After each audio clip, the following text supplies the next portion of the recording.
سلام، صبح بخیر. ساعت 4:30 صبح دارم میرم سولاسون گشترله موتورم رو ملده کنم.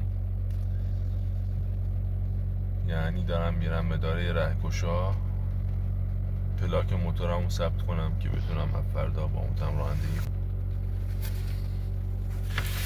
چرا الان صبح زودم دارم میرم؟ چون اونجایی که دارم میرم ساعت 7:30 باز میکنه اداره، ولی متاسفانه اینقدر شلوغه و همه منتظرن، چون فصل موتور سواری شروع شده. همه منتظرم موتوراشون رو ملده کنن که دوباره بتونن رانندگی کنن باش. منم باید برم الان 2 ساعت 3 ساعت بشینم اونجا تا اداره باز بشه. به عشق موتور.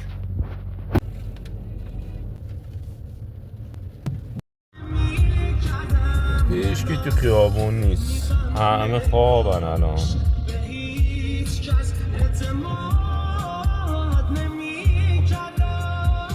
اصلا کسی تو خیابون پرسه نمیزنه این ساعت.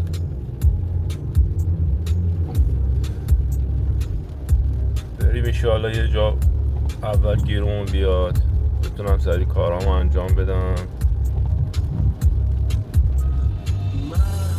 خسته ترینم، همه بریدم، دیگه میبندم چشامو به امید صبح سپیدم.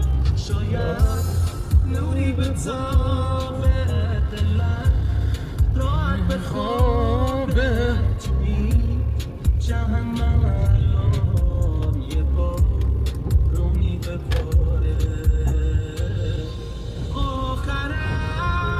اینجام هوا بارونیه شانس بعدم، ولی چت دارم تو ماشین، مشکلی نیست.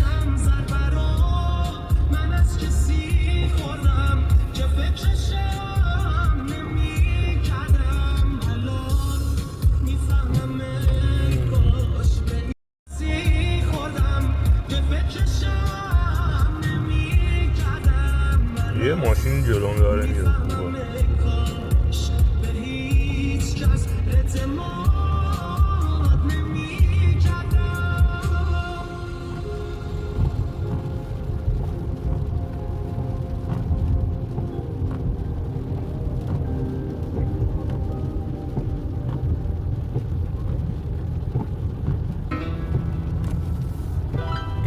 آهنگ خودم هایده جون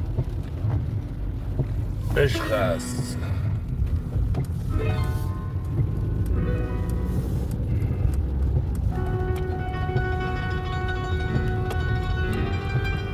از این محدوده به بعد تقریبا خیابونای اصلی شروع میشه، کامیونا میان، ماشین رد میشه. خوبه. منم زیاد دیگه راه نمونده، 5 دقیقه دیگه میرسم.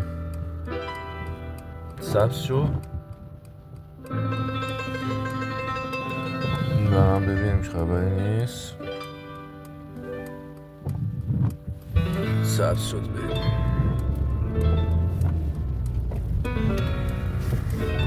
اینجا اشتوتگارته. بعد الان من پراکساتلم.